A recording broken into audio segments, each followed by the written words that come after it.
কোথায় যাচ্ছি বা কোথায় এসে পৌঁছেছি। যাওয়া তো শুরু করেছিলাম সকালে, এখন মোটামুটি 11টার মতো বাজে, যেটা রহস্যই রেখেছিলাম। তো রহস্য ঘন সকালে আমরা এই পঞ্চপাণ্ডব, এই যে প্রথমজন গাড়ি চালাচ্ছে এখানে, আর পেছনে আছে হচ্ছে হিরণময়। আমার সঙ্গে আমার যে ভিডিও ব্লগগুলোতে সেইগুলোতে নিশ্চয়ই দেখেছেন, যেমন বরুণের হোটেলে খাওয়ার থেকে শুরু করে চিলাপাথায় রিসর্টে থাকা, আরও বিভিন্ন। আর পেছনে আছে হচ্ছে ভব, নারুদা, আর হচ্ছে শুভদা, সেই সান্দাকফু বিখ্যাত আমাদের সান্দাকফু ফালুট ট্যুর, মানেভঞ্জন সান্দাকফু ফালুট, সেগুলোতেও আমরা এই পঞ্চপাণ্ডব পঞ্চ গোয়েন্দারা আমরা যাই, সেখানে ঢু দেই। কি খাবার পাওয়া যায়, সেখানকার লোকেরা কি করে, কিভাবে থাকে, কি কৃষ্টি, ওদের কালচার কি, ওরা কি গান গায়, কি ভাষায় কথা বলে, এইগুলো নিয়েই আমাদের এই আর কি আমাদের মতন করে আমরা দেখি এবং আপনাদেরকে সেই দেখানোর চেষ্টা করি। আমরা যথেষ্ট আনন্দ পাই, আপনারা পান কিনা আমি সেটা জানি না, সেটা পরের বিষয়। তো বিষয়টা যেটা বলার, সেটা আজকে কোথায় যাচ্ছি। অনেক ভ্যানতেরা কষে ফেললাম। তো যাই হোক, মূল কথাটা আজকে কোথায় যাচ্ছি। সামনে বিস্তীর্ণ বনাঞ্চল, এটা হচ্ছে সরস্বতীপুর ফরেস্ট, মানে এর সঙ্গে হচ্ছে বৈকুণ্ঠপুর। আর এই যে যেটা দেখা যাচ্ছে, এটা হচ্ছে সরস্বতীপুর টি গার্ডেন। এই টি গার্ডেন সংলগ্ন এই যে সামনে টেন্টগুলো দেখা যাচ্ছে, এটা হচ্ছে এখানকার চা বাগান সংলগ্ন যে স্থানীয় মানুষ, তাদের পসরা কেনা বেচার জন্য এটা হাট।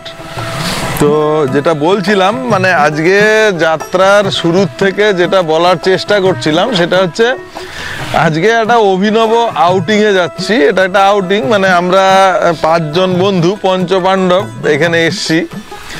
তো সাধারণত আমরা, এইটা হচ্ছে পিকনিকের সময়, মানে আমি এর আগের ব্লগে যেটা বলেছিলাম, শীত মানেই ইতিউতি, শীত মানেই চড়ুই ভাতি।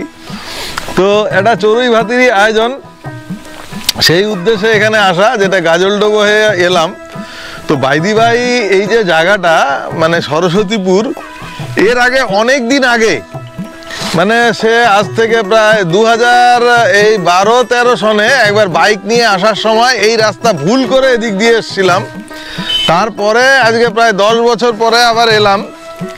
তো এখান থেকে শিলিগুড়ি 17 কিলোমিটার, এই গাজলডোবা 5 কিলোমিটার, লাটাগুড়ি হচ্ছে 27 কিলোমিটার এখান থেকে।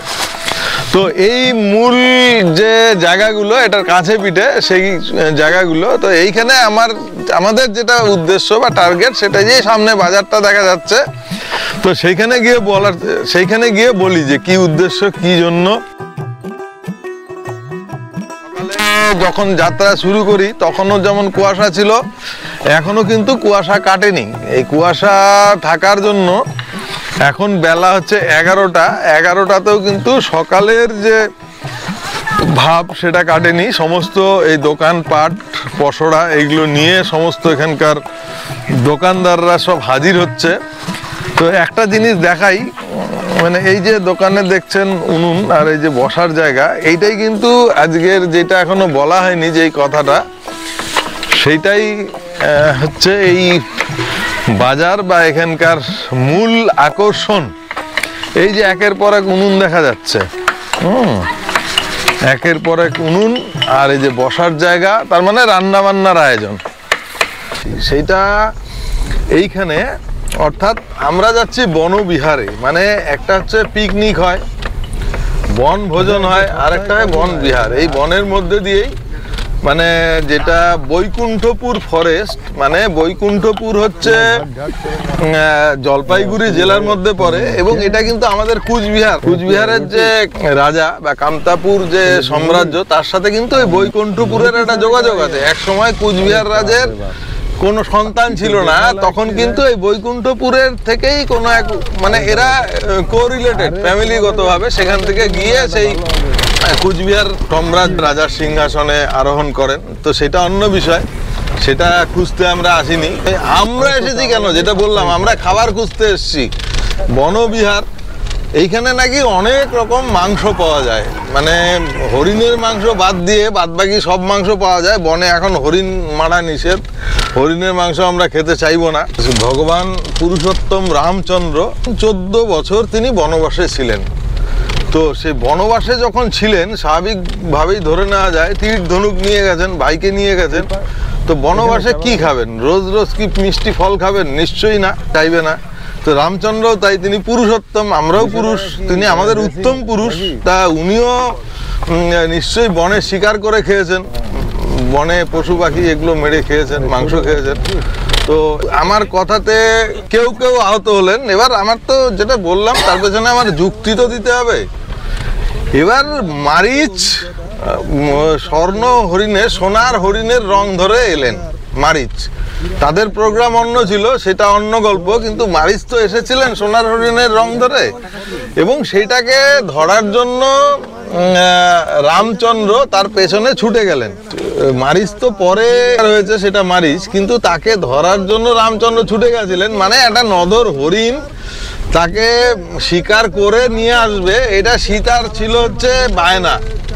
তার যে মাংসটা হবে সুন্দর মাংস, এটা বলাও হয়তো অপরাধ আজকের দিনে, কারণ ওয়াইল্ড লাইফ কনজারভেশনের যে সময় চলছে সেখানে এসে এই ধরনের আকাঙ্ক্ষা করা যায় না। কিন্তু পুরুষ তো পুরুষই, আমরা মাংস খাই, আমরা আমিষাশী, ননভেজ। তো এই যে জায়গাটাতে এসছি, এই বৈকুণ্ঠপুরের কাছে সরস্বতীপুর চা বাগান এবং সংলগ্ন যে হাট, সমস্ত চা বাগান সংলগ্ন হাটগুলোতে সপ্তাহে একদিন করে হাট হয়, যেটা উইকেন্ডে সমস্ত জায়গাতে যেটা দেখেছি সানডে মার্কেট হয়। সেই সানডে মার্কেট, এটা আমি মার্কেট কম বলবো, একটা সারা বছরের একটা পিকনিক স্পট। আমি এখানে যেটা দেখলাম যে বিভিন্ন জায়গার থেকে, শিলিগুড়ি, জলপাইগুড়ির থেকে সব বাইক আরোহীরা এসছে এখানে। সব ধরনের স্থানীয় পানীয় যেগুলো আছে, উষ্ণ উত্তেজক পানীয়, সেগুলো ঠান্ডা পানীয়, সেগুলো পান করছে তারা। এখান থেকে মাংস কিনছে, either broiler or meat or chicken or pork. পকের পরিমাণটা দেখলাম সবচেয়ে বেশি। বেশিরভাগ মানুষ এখানে শুয়োরের মাংস আর হারিয়া খেতে আসে, একদম এটা হচ্ছে মোদ্দা কথায়। তো আমরাও এই খোঁজে এসছি, তো দেখি। তো এখানে ভাইদি ভাই কতগুলো জিনিস বলার আছে। এক তো যেটা বললাম দূরত্বের কথা, রাস্তা তো এখানে পথ নির্দেশিকা পেয়েই যাবেন, কিন্তু এখানে কয়েকটা জিনিস আপনি যখন এটা দেখে হয়তো আপনিও অনুপ্রাণিত হয়ে খাওয়ার জন্য এখানে এলেন। এক তো এদের উপরে ছেড়ে দিলে এরা রেঁধে দেবে আপনাকে, আর আপনি যদি রাঁধতে চান তাহলে পরে বা এদের কাছেও রেঁধে খেলেন, সেই জায়গাতে কয়েকটা জিনিস আপনার নিয়ে আসার চেষ্টা করবেন। সেটা হচ্ছে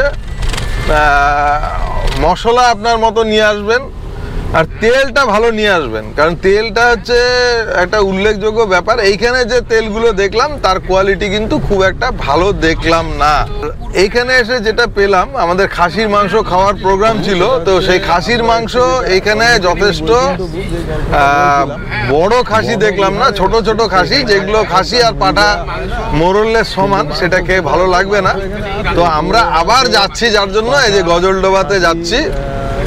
হ্যাঁ, গজলডোবা এখানকার মধ্যে একটা বড় টুরিস্ট প্লেস। এই সরস্বতীপুর বা বৈকুণ্ঠপুরে তো সবার আসা হয় না, তো ওখানে যাচ্ছি। বড় খাসি, মানে খাসির হচ্ছে তেল থাকতে হবে, চর্বি। এটা এর আগেও অনেকবার বলেছি আমার ফুড ব্লগে, যে মাংস তখনই সুস্বাদু হয় তার মধ্যে যখন ফ্যাট কন্টেন্ট থাকে। তো সেই ফ্যাটের সন্ধানে এখন যাচ্ছি গজলডোবাতে, দেখা যাক কি হয়। কিন্তু এখানে কয়েকটা জিনিস আপনি যখন এটা দেখে হয়তো আপনিও অনুপ্রাণিত হয়ে খাওয়ার জন্য এখানে এলেন।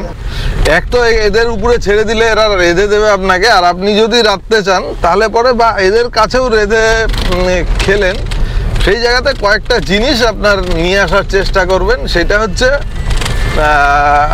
মশলা আপনার মতো নিয়ে আসবেন, আর তেলটা ভালো নিয়ে আসবেন, কারণ তেলটা হচ্ছে একটা উল্লেখযোগ্য ব্যাপার। এইখানে যে তেলগুলো দেখলাম তার কোয়ালিটি কিন্তু খুব একটা ভালো দেখলাম না।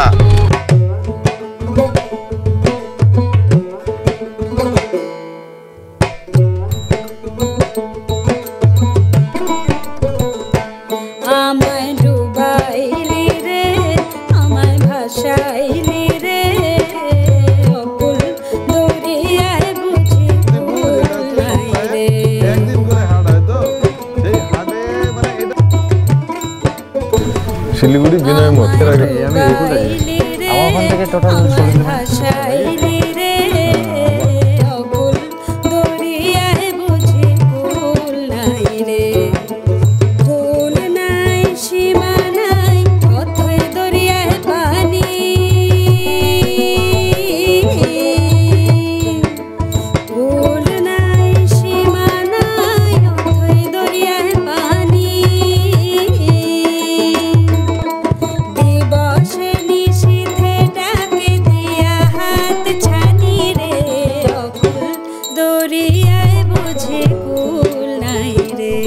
আমায় ডুবাইলি রে, আমায় ভাসাইলি রে, অকুল দরিয়ায় বুঝি কুল নাই রে।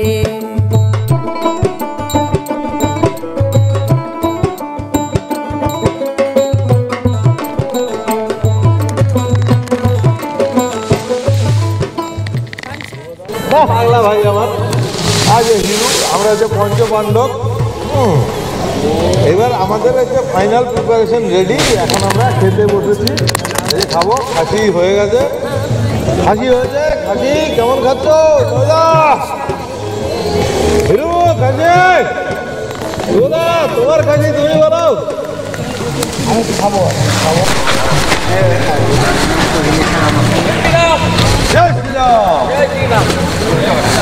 हो गया? हेलो অরুণিতা, ওর নাম অরুণিতা, খুব মিষ্টি মেয়ে। ওকে বললাম আমার বোন, বোনকে বললাম কত দেবো, বোন কিছুতেই বলবে না। বোন তারপরে জোর জবরদস্তি বলতে বললাম তুমি বলো, যা বলবে তাই দেখে দেবে। বোন বললো 400 দাও, 400 টাকা আমরা দিয়ে দিচ্ছি।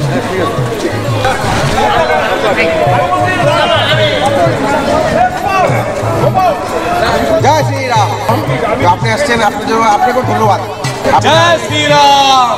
জয় শ্রীরাম। এগ্রিমেন্ট করবো, সেই জায়গাটা ফরেস্ট ডিপার্টমেন্ট আমাদের টোটালি বন্ধ করে দিচ্ছে। এখানে যারা কর্ম করে খায় তাদের কাজে লাগবে জীবন জীবিকা।